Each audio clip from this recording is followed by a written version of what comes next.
নমস্কার। নির্মল আনন্দে সবাইকে সুস্বাগতম।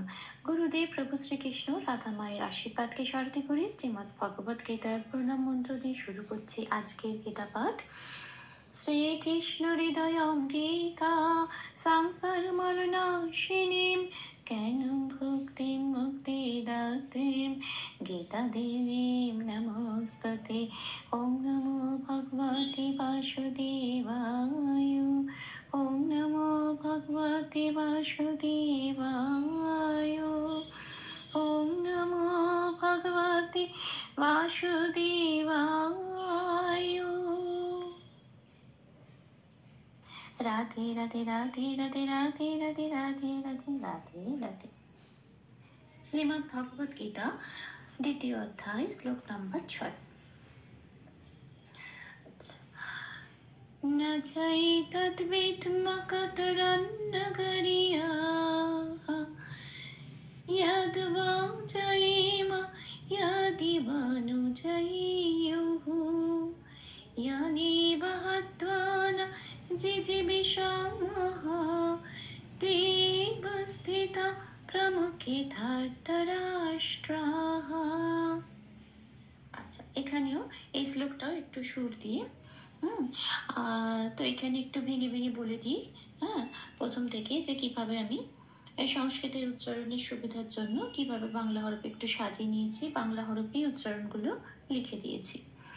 আচ্ছা, প্রথমে আছে নচৈতা দিতম, এটা বিসর্গও আছে। আচ্ছা, এটা একটু ভেঙে ভেঙে বলেছি। নচৈতাৎ, দটাকে হসন্ত দিয়ে বাইরে বের করে এনেছি, নচৈতাৎ হয়েছে। যখনই হসন্ত লেগে গেছে সেটা দয়ের সাথে জুড়ে উচ্চারিত হবে নচৈতাৎ। তাহলে বয় হস্যইটা পড়ে রইল, বয় হস্যইটাকে বয় হস্যই বলে বলতে পারবো না। এখানে 2 নম্বরে পাশের কয়েরি ক্যালেন্ডারে 2 নম্বরে তালিকাভুক্ত করে দেওয়া আছে বকে সংস্কৃততে উচ্চারণ করে ও প্লাস অ। যেহেতু বয় হস্যই আছে সেজন্য ওপরের ব্র্যাকেটে লিখে দিয়েছি ও প্লাস হস্যই, ভি উচ্চারণটা হবে ভি। আচ্ছা, বলে রাখি যেখানে যেখানে লাল লাল অক্ষর দেওয়া আছে, লাল রং করা আছে, সেগুলো চান্টিং এর সময় আমরা উচ্চারণ করব না। ওপরের ব্র্যাকেটে যেগুলো দেওয়া আছে সেগুলোই উচ্চারিত হবে। আচ্ছা, ভি হলো, আচ্ছা চৈতাদ থেকে দ হলো আর ভিটা পড়ে রইল ভি। তারপরে আবার আছে দয়ময়, দয়ময়টাকেও ভেঙে বার করে আনছি দটা। আবার হসন্ত লেগে ভি এর সাথে জুড়ে উচ্চারিত হচ্ছে ভিত, আর মটা পড়ে রইল, ম আর বিসর্গ পড়ে রইল, ম আর বিসর্গ মিলে হচ্ছে ম। এবার যেহেতু বিসর্গটা শব্দের মাঝখানে আছে, মানে এটা শেষ শব্দ নয়, সেজন্য এটাকে কিন্তু আমরা অর্থ হ হিসেবে উচ্চারিত করব। এটা মানে পংক্তির শেষ নয়, সেজন্য এটাকে অর্থ হ হিসেবে উচ্চারণ করব এবং বলবো ম, বিট ম, এরকম একটা উচ্চারণ করব, হ বলে বলবো না।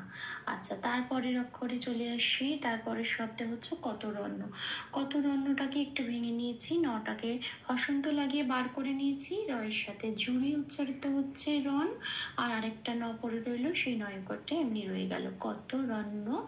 আচ্ছা, গরিয়তে একটা বিসর্গ লেগেছে, একটু লালও দিয়েছি, কারণ গরিয়টা বাংলায় যখন এরা লেখে ছন্দ করে অন্তস্তয়কার লিখে দেয় সন্ধি করে, কিন্তু আসল ওয়ার্ডটা, অরিজিনাল ওয়ার্ডটা কিন্তু সংস্কৃতে গারিয়া, যেটা আমি লাল দিয়ে লিখে দিয়েছি, গারি অন্তস্থ বিসর্গ। এবার যেহেতু এই বিসর্গটা শেষে আছে সেজন্য চান্টিং এর সময় এখানে একটা হ আসবে, গারিয়া, এটা হবে। আচ্ছা, তাহলে এখানে বলবো কতরান্ন গাড়ি ইয়াহা, এটা বলবো। আচ্ছা, পরের লাইনে চলে আসি। জিয়াদ্দা জায়েমা, এটুকুনি কিরম ভাবে করি দেখি। জিয়াদ্দা মানে জ, অন্তস্থ জকে সংস্কৃতে উচ্চারণ করে হর্ষই প্লাস অন্তস্থ, মানে হবে ইয়া, ইয়াত। দয় বয় আকার আছে, একটু ভেঙে নিয়েছি, দকে হসন্ত লাগিয়ে বার করে এনেছি এবং জয়ের সাথে উচ্চারণ হচ্ছে জুড়ে ইয়াত। উচ্চারণটা তাহলে হচ্ছে জয়ের জন্য বলবো হর্ষই প্লাস অন্তস্থ, আর দয় হসন্ত মিলে হচ্ছে ইয়াত উচ্চারণটা। ইয়াত। আচ্ছা, বাটা যেমন আছে, দয় বয় আকারের বাটা যেমন আছে, তাও একটু লাল দিয়েছি, বাটা ওরমই হবে, কিন্তু উচ্চারণটা সংস্কৃত উচ্চারণ হবে, মানে ও প্লাস আ ওয়া, ইয়াদ ওয়া। জয়মও যেমন আছে তেমন, মটাকে পূর্ণরূপে উচ্চারণ করতে হবে, খেয়াল রাখতে হবে কোনো হসন্ত নেই, তাই জয়েম বলতে পারবো না, জয়মই বলতে হবে। আচ্ছা, এবার আছে ইয়াদি, যদিকে বলবো, যদিতে লাল দিয়েছি কারণ যদিটাকে বলতে হবে ইয়াদি। হ্যাঁ, 1 নম্বরে তালিকাভুক্ত করা আছে, যাকে আমরা হর্ষের প্লাস অন্তস্থ ইয়া বলে উচ্চারণ করি, সেই জন্য ইয়াদি। বা যেমন আছে তেমন, শুধু বাটাকে আমি ও প্লাস আ দিয়েছি কারণ 2 নম্বরে তালিকাভুক্ত করা আছে। বকে ও প্লাস অ বলতে হবে, যেহেতু এখানে বয় আকার আছে সেই জন্য ব্র্যাকেটে আমি দিয়েছি ও প্লাস আ ওয়া বলে উচ্চারণ হবে। তাহলে উচ্চারণটা হবে ইয়াদি ওয়া। এটা নোটা যেমন আছে তেমন থাকবে। আচ্ছা, জয়তে শেষে বিসর্গ আছে, শেষে বিসর্গ থাকলে হ হয়, যেহেতু অন্তস্থায় হর্ষ আছে তার সাথে মিলিয়ে এখানেও হবে হু হয় হর্ষ, তাহলে হবে জয়ে ইউ হু। অন্তস্থায় হর্ষটাকে উচ্চারণ করতে হবে ইউ, জয়ে ইউ হু। এটা পরের লাইনে চলে আসি, যা নিব যথারীতি যা আছে অন্তস্থ জকে হর্ষই প্লাস অন্তস্থ হিসেবে লিখবো, কিন্তু যেহেতু এখানে অন্তস্থ জয় আকার আছে সেই জন্য হর্ষই প্লাস অন্তস্থ আকার ইয়া বলতে হবে। হ্যাঁ, ইয়া নিয়ে বকে যথারীতি ও প্লাস অ বলবো, ওই জন্য লাল লাল দেওয়া আছে ইয়ানি ওয়া। আচ্ছা, হত্বা, হত্বাতে একটু লাল দিয়েছি কারণ তয় বয় আকার আছে, ব আছে সেই জন্য ও প্লাস আ তলায় উচ্চারণ করতে হবে, আকার আছে বলে ও প্লাস আট, হাতুয়া এটা উচ্চারণ হবে, ইয়ানি ওয়া হাতুয়া এই উচ্চারণটা হবে। নয়টা যেমন আছে পূর্ণরূপে উচ্চারণ করতে হবে, কোনো হসন্ত নেই সেই জন্য। আচ্ছা, জি জি বিষম, এটা জি জি জি জি জি যেমন আছে তেমন, বিকে তো ব আছে যেহেতু ও প্লাস অ হবে, এবং হর্ষই আছে যেহেতু ও প্লাস হর্ষই হবে ভি, ভি উচ্চারণ হবে। পেট কাটা মধ্যন্য ছয় আকারটা যেমন আছে তেমন। আচ্ছা, এখানে একটু ভাঙছে, জি জি বিষম পরের অক্ষরটা হচ্ছে স্থিতা, এটা পরের লাইনে হবে সেই জন্য এখানে একটু যেহেতু ভাঙছে সেই জন্য এই যখনই এই যন্ত্রের স্বরের সাথে ত থাকে, এই ব্যঞ্জন বর্ণটা, তখন কিন্তু এই যন্ত্রের স্বরটা উচ্চ হয়ে যায় এবং সেটা বিসর্গ হয়ে আগের অক্ষর ময়ের সাথে লেগে যায়, এটা হচ্ছে নিয়ম। এবার যন্ত্রের স্বরটা উচ্চ হয়ে গেল, আর এই বিসর্গটা ময়ের সাথে লেগে হয়ে গেল ম, বিষম। সেজন্য আমি একটু লাল দিয়ে রেখেছি, কারণ যেহেতু শেষে বিসর্গ এসেছে, লাইনটা শেষ হচ্ছে, হ্যাঁ ভাঙলেও লাইনটা যেহেতু এখানেই শেষ হচ্ছে থার্ড লাইনটা, সেই জন্য বিসর্গের জন্য এখানে চান্টিং এর সময় হবে হ, ম হ, তাহলে বলবো বিষা ম হ। সেই জন্য যেহেতু ওটা ময়ের বিসর্গ হয়ে ভাঙছে সেই জন্য আমি এখানটা লাল দিয়ে রেখেছি, উচ্চারণের সময় যেহেতু ম হ বলতে হবে সেই জন্য উপরে ব্র্যাকেটে লিখে দিয়েছি। আচ্ছা, এইবার আসি পরের লাইনে, যন্ত্রের সাথে উচ্চ হয়ে গেল, তাহলে পরে রইল তে। বিসর্গ হয়ে আগের অক্ষরের সাথে লেগে গেছে আগের লাইনে, এবার তে পড়ে যাচ্ছে, তে থেকে শুরু হবে। আরেকটাও কথা বলে রাখি, এখানে যেটা মাত্রা ছাড়া হ ওটাকে বলে অবগ্রহ, ওটা কিন্তু এই তে কথাটাকে একবার টেনে দেবো, এই মাত্র অব্দি তে এ বলে টেনে দেবো, যেহেতু তয়কার আছে সেই জন্য তে এ বলে একবার টেনে দেবো, টেনে দিলে এই অবগ্রহটার কাজই এটা, একটু কথাটাকে জোর দিয়ে বলা, সুরের উপর জোর দিয়ে বলা।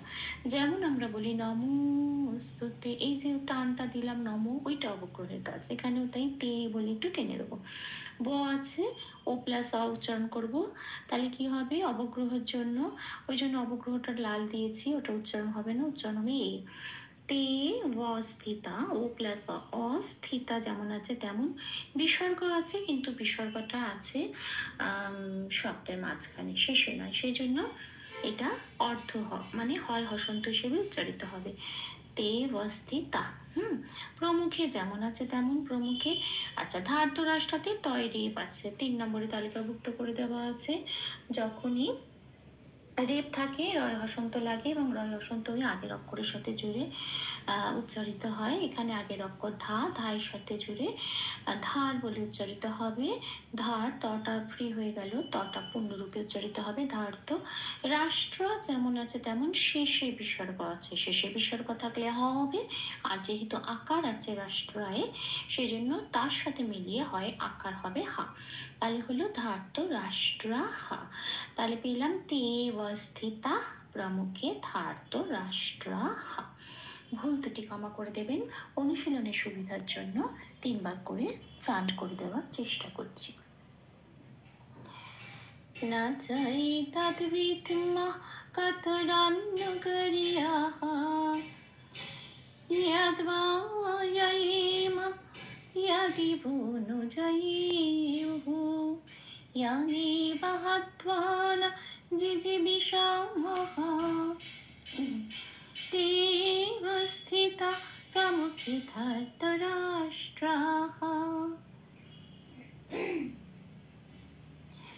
न चैतद्विद्म कतरन्नगर्याः यद्वा जयेम यदिवा नु जयेयुः यानेव हत्वा न जिजीविषामः स्तेव स्थिता प्रमुखे धृतराष्ट्राः न चैतद्विद्म कतरन्नगर्याः यद्वा जयेम यदिवा नु जयेयुः यानेव हत्वा न जिजीविषामः तेव स्थिता प्रमुखे धृतराष्ट्राः।